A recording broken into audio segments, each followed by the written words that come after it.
안녕하십니까? 오늘은 마태복음 18장 강의를 시작하겠습니다. 17장에 이어서 18장에서도 그리스도의 통치권, 왕권을 보여줍니다. 왕권을 보여주는 이유는 피조물의 뜻과 상관없이 절대자, 주관자에 의해서 모든 역사가 이루어진다는 것을 알려주는 것입니다. 마태복음 18장 1절에 그때의 제자들이 예수께 나와 가로되 천국에서는 누가 크니이까? 이렇게 제자들이 궁금해합니다. 그때란 17장 27절에 마지막 절에서 물고기를 잡아 성전세 한 세겔을 바쳐라 라고 한 그 말씀을 한 때입니다. 그리스도는 하늘에서 온 만왕의 아들이지만 세상의 모든 권세도 하나님께서 세웠기 때문에 하나님께 복종한다는 뜻으로 세상 권세에도 복종하는 것을 보여줍니다. 또한 창세전 예정된 사역인 하나님의 뜻을 이루기 위해 뜻이 이루어지기 전에 소요를 일으키지 않기 위해서입니다. 마태복음 18장 2절에 예수께서 한 어린아이를 불러 저희 가운데 세우시고 가라사대 진실로 너희에게 이르노니 너희가 돌이켜 어린아이들과 같이 되지 아니하면 결단코 천국에 들어가지 못하리라. 제자들은 천국에 들어간 것처럼 천국에서 상급과 직위를 논하는데 예수님께서는 천국에 들어갈 수 있는 자의 자격을 먼저 말씀하십니다. 돌이켜란 성인이지만 어린아이로 돌이켜야 한다. 즉, 아기가 엄마 뱃속에서 태어나듯이 너희가 다시 태어나야 한다. 거듭나야 한다는 뜻입니다. 그럼 어떻게 거듭날까요? 예수님의 부르심, 성령의 소명을 받으면 우리의 겉사람이 죽고 속사람이 다시 태어납니다. 속사람으로 돌이켜서 다시 태어났으니 어린 아기와 같이 된 것입니다. 이렇게 성령으로 거듭나지 않으면 천국에 절대 못 들어간다는 것입니다. 제자들은 천국에서는 누가 큰 자냐고 묻는데 예수님은 큰 자에 대한 답변을 하시기 전에 천국에 들어오고 못 들어올 자, 천국에 들어갈 수 있는 자격을 말씀하십니다. 천국은 소명받은 자, 거듭난 자가 들어갑니다. 통치권자가 불러서 거듭나게 해서 어린아이가 태어나듯이 겉사람은 죽고 속사람이 다시 태어난 자만 천국에 데리고 가는 것입니다. 부름받은 자, 소명을 받은 자는 천국에 들어갑니다. 죄로 덮여진 인간이 개인 노력, 자력으로 스스로 예수님 앞에 나올 수 없습니다. 마태복음 18장 4절에 그러므로 누구든지 이 어린 아이와 같이 자기를 낮추는 그이가 천국에서 큰 자니라. 어린아이같이 자기를 낮춘다는 것은 무슨 뜻인가요? 자기가 얼마나 죄인인지 알고 자기를 낮추는 것입니다. 천국에서 큰 자란 천국에서 얼마나 큰 상을 받느냐, 상급의 차이인데 이 땅에서 내가 죄인이라는 사실을 깊이 알면 알수록 자기를 낮추게 되고 천국을 위해 자기 목숨까지 바치는 것입니다. 그러므로 순교당한 자들은 하나님의 종으로 큰 일을 한 자들이고 이들이 천국에서 상급이 큰 자입니다. 거듭난 자는 자기의 십자가를 지고 그리스도와 함께 죽고 살았다는 신앙 고백, 그리스도의 메인 몸이 되었다는 사실을 깨닫는 것이 자기의 십자가를 지는 것입니다. 자기의 십자가를 지고 자기를 낮추는 자이고 이 땅에서 가장 낮아진 자가 천국에서 가장 큰 자입니다. 지금까지 이 땅에서 가장 낮아진 자는 예수 그리스도입니다. 하나님의 아들로서 3일 동안 음부까지 낮아졌습니다. 고로 지금 하나님과 가장 가까이 우편에 계십니다. 다음으로 큰 자는 그리스도와 접붙인 자들 중에서 그리스도의 이름을 위해서 목배임을 당한 순교자들입니다. 예수님께서 음부까지 낮아진 것은 피조물인 우리도 우리 모습을 보고 자기 자리를 찾아가라고 하는 것입니다. 우리 육신의 모습은 낮은 자리입니다.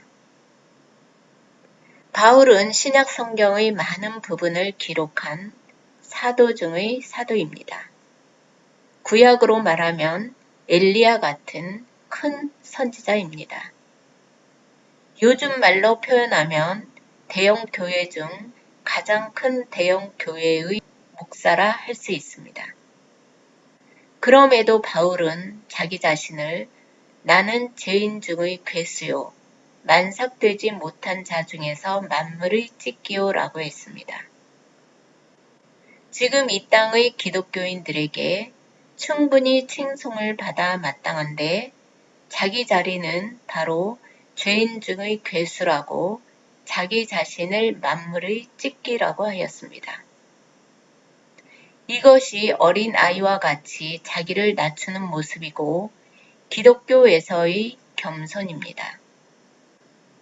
그러니 하나님에 대한 찬양이 나오는 것은 당연합니다. 아마도 바울은 천국에서 하나님 가까운 곁에 있을 것입니다. 마태복음 18장 5절에 또 누구든지 내 이름으로 이런 어린 아이 하나를 영접하면 곧 나를 영접함이니 누구든지 나를 믿는 이 소자 중 하나를 실족해 하면 차라리 연자 맷돌을 그 목에 달리우고 깊은 바다에 빠뜨리우는 것이 나으니라.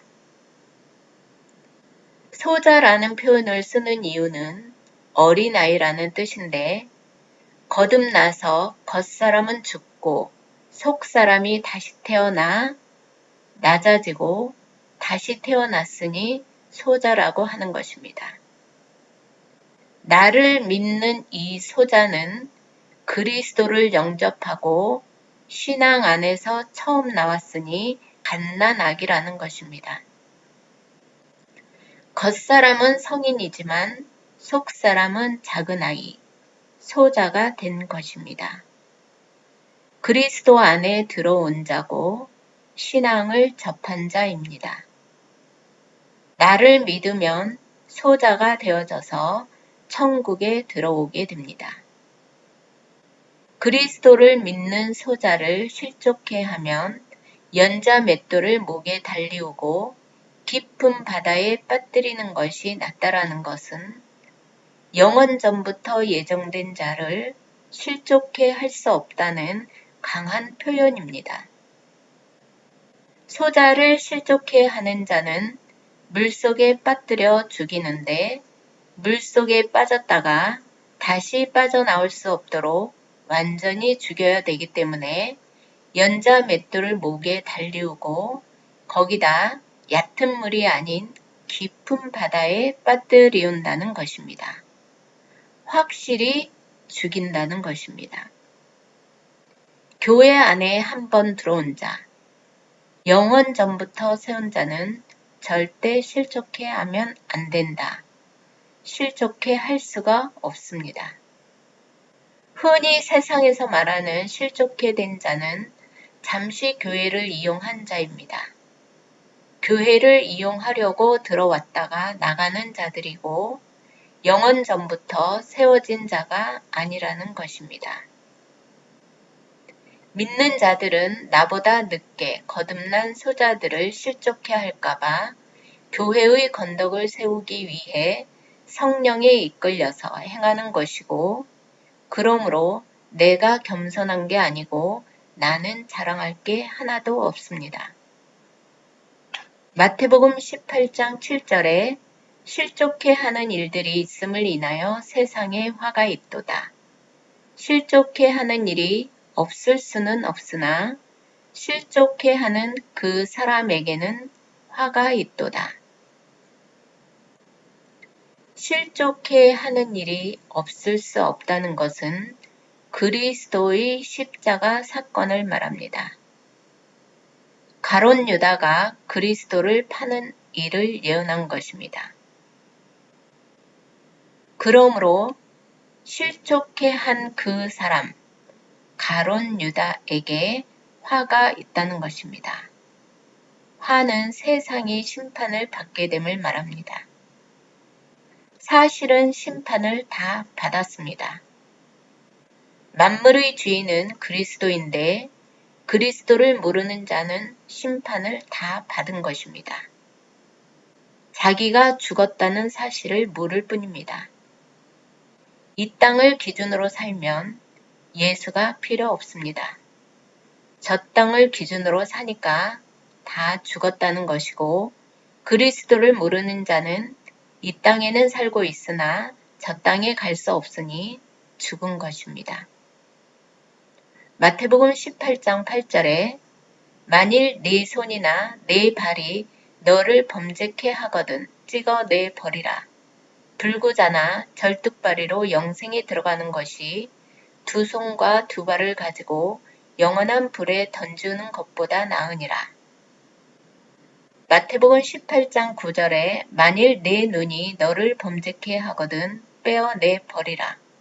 한 눈으로 영생에 들어가는 것이 두 눈을 가지고 지옥불에 던지우는 것보다 나으니라. 네 몸이 너를 실족해 하면 실족해 한 네 몸을 다 제하여 버려라. 율법의 행위로는 영생에 갈 수 없습니다. 육신이 지은 죄를 다 제하여 버리고 겉사람은 버리고 속사람만 천국에 갑니다. 마태복음 18장 10절에 삼가 이 소자 중에 하나도 업신여기지 말라. 너희에게 말하노니 저희 천사들이 하늘에서 하늘에 계신 내 아버지의 얼굴을 항상 배웁느니라. 소자는 속사람으로 태어난 자, 다시 태어나서 천국에 들어온 자, 택자들을 말합니다.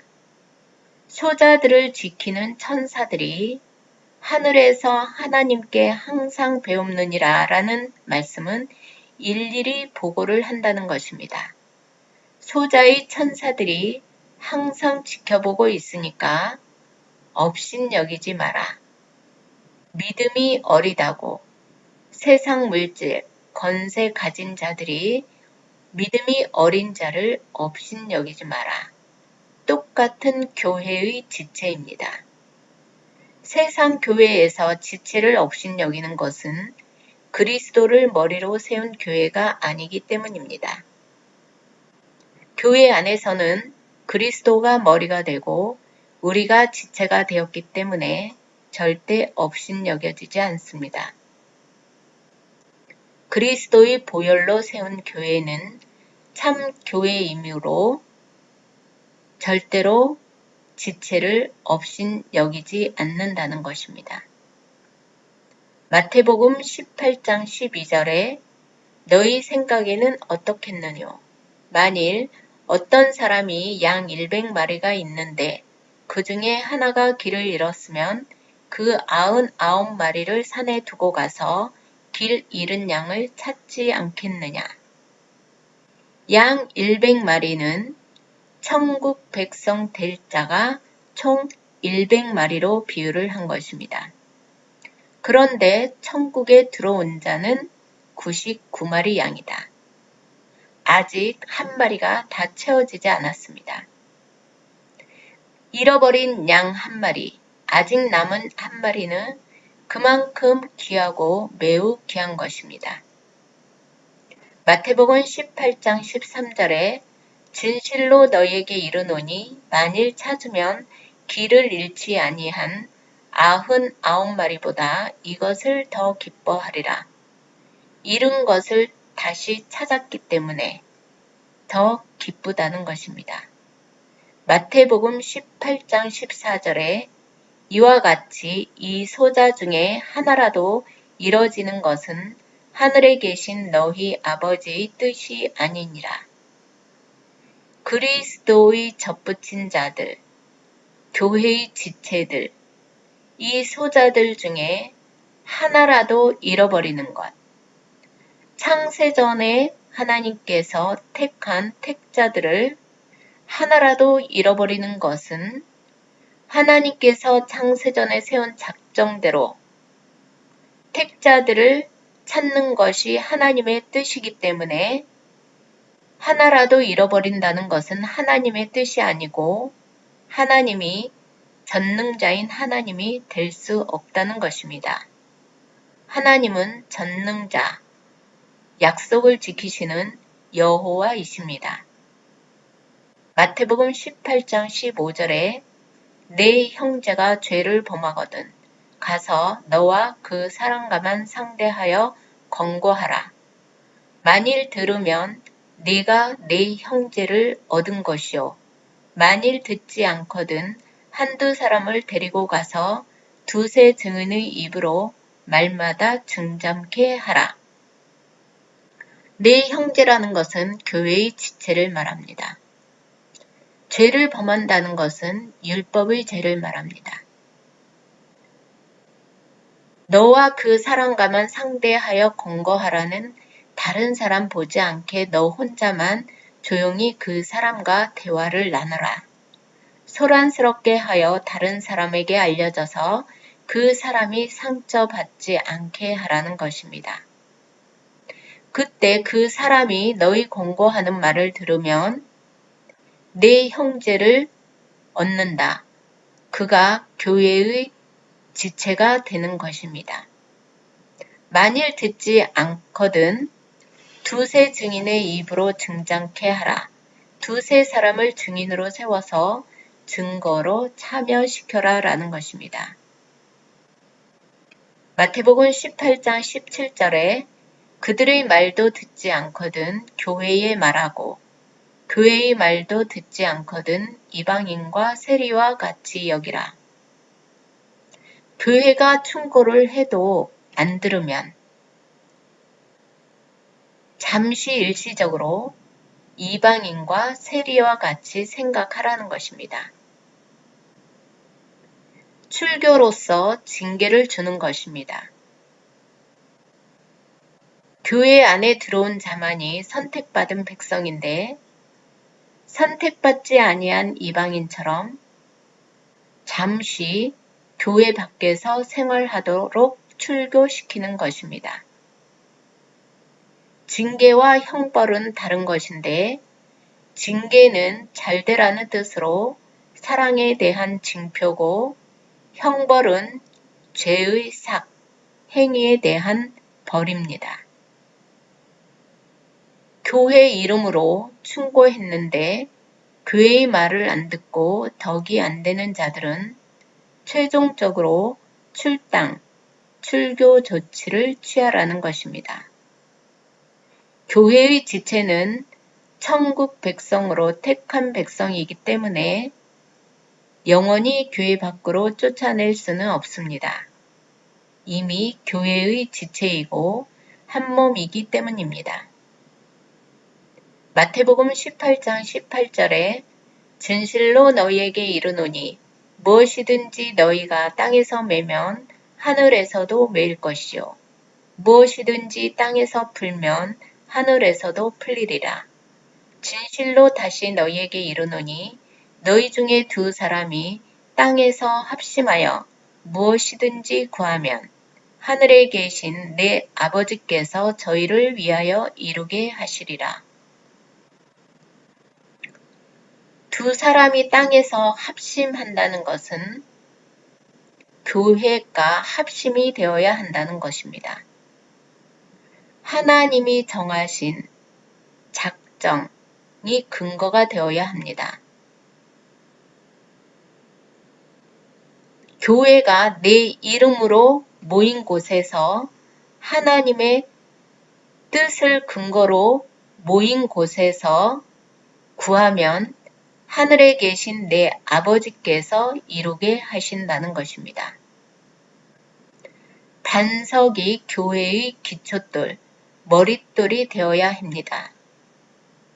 권고를 해도 안 듣는 자들은 그들이 넘어지더라도 교회의 말을 듣지 않아 출당 조치를 취한 너희들이 한 행위를 하늘에서도 인정해 준다는 것입니다. 그것이 너희가 무엇이든지 땅에서 매면 하늘에서도 매일 것이요 땅에서 풀면 하늘에서도 풀린다는 것입니다. 마태복음 18장 20절에 두세 사람이 내 이름으로 모인 곳에는 나도 그들 중에 있느니라. 그리스도의 이름으로 모인 곳이 교회입니다. 예수님이 불러서 거듭나게 해서 회개해서 신앙을 갖게 합니다. 인원수에 상관없이 그리스도를 주라고 시인한 곳, 그리스도의 이름으로 모인 곳에는 확실히 그리스도가 있습니다. 좋은 교회다, 덜 좋은 교회다의 기준은 교회의 머리 대신 그리스도의 지령대로 행해지는 교회이냐 아니냐입니다. 교인이 많고 적음과 상관없고 봉사활동을 많이 하고 안 하고와 상관없습니다. 인간의 의와 행위를 내세우는 봉사활동을 많이 하는 교회가 더 좋은 교회가 아니라는 것입니다. 성경에서 좋은 교회란 연보 생활이 되어지는 교회입니다. 연보가 되어지는 예배를 하나님께서 받으십니다. 마태복음 18장 21절에 그때에 베드로가 나와 가로되 주여 형제가 내게 죄를 범하면 몇 번이나 용서하여 주리이까 7번까지 하오리이까 예수께서 가라사대 내게 이르노니 7번뿐 아니라 70번씩 7번이라도 할지니라. 형제는 그리스도의 지체입니다. 너는 도저히 용서받을 수 없는, 탕감받을 수 없는 1만 달란트 탕감받은 자다. 그러므로 그리스도 안에 들어온 형제를 끝없이 네가 죽을 때까지 용서하라는 것입니다.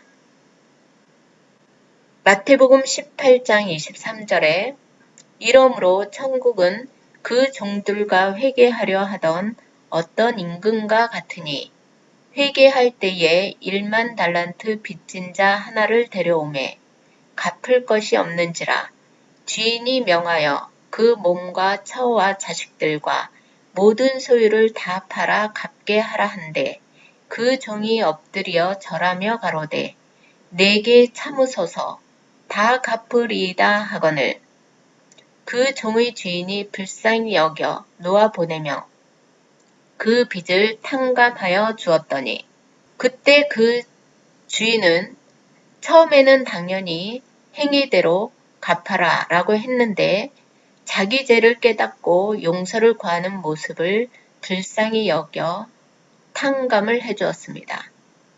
긍휼히 여기시는 하나님의 은혜를 보여주는 것입니다.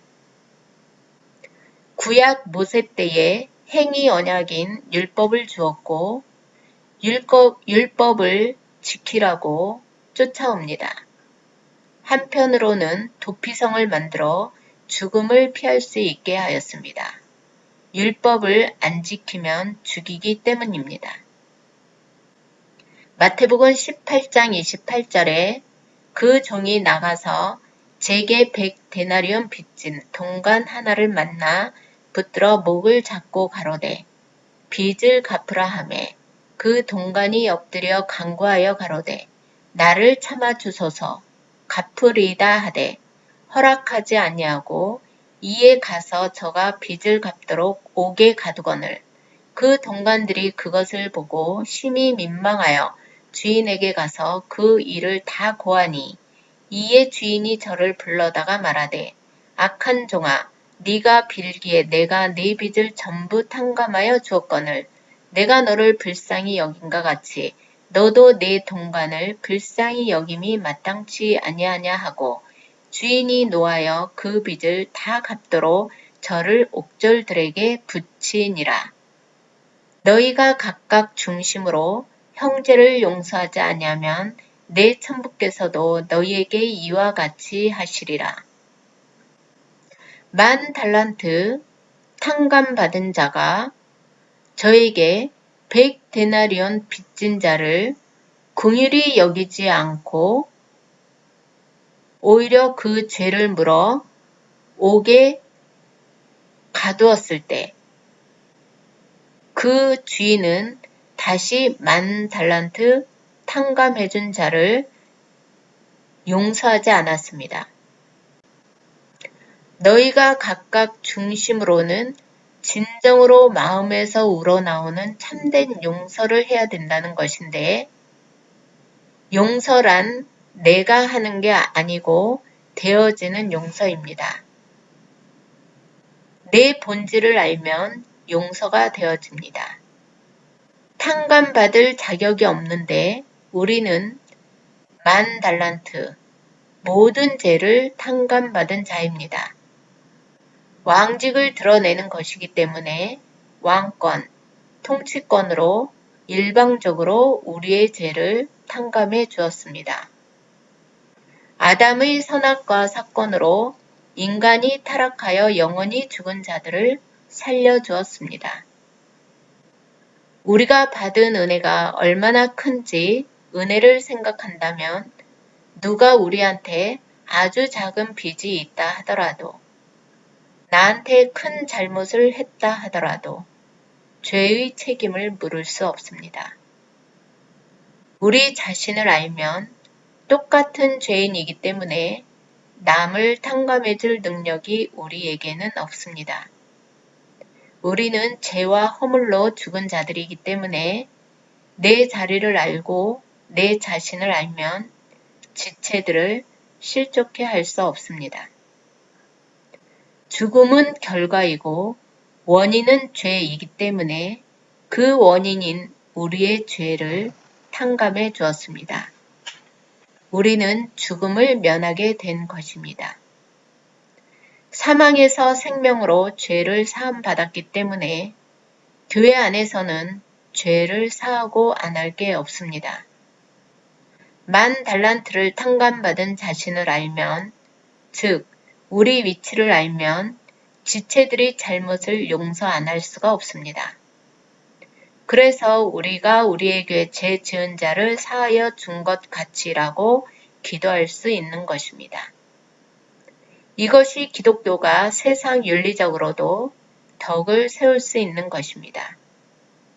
믿는 자들이 세상에서 존경을 받을 수 있는 것입니다. 피조물의 위치는 모두 똑같기 때문에 사람이 살다 보면 그럴 수 있다 하고 그 형제, 지체들을 보듬어야 합니다. 내가 10,000달란트 빚진 것을 잊어버리고 명령으로 용서해라 해서 용서한다면 각각 중심으로 형제들을 용서하는 것이 아니고 교만입니다. 난 영원히 빚진 자다 라고 자기 모습을 찾고 그리스도의 교훈의 말씀을 깨달으면 용서가 되어집니다. 우리는 첫 아담 때로부터 갚을 수 없는 10,000달란트 빚진 자로 자손 대대로 상속이 되어 옵니다. 마태복음 18장은 모든 구원의 조건은 천국 왕에게 있다. 그리스도의 왕직, 왕권을 보여주는 말씀입니다. 감사합니다.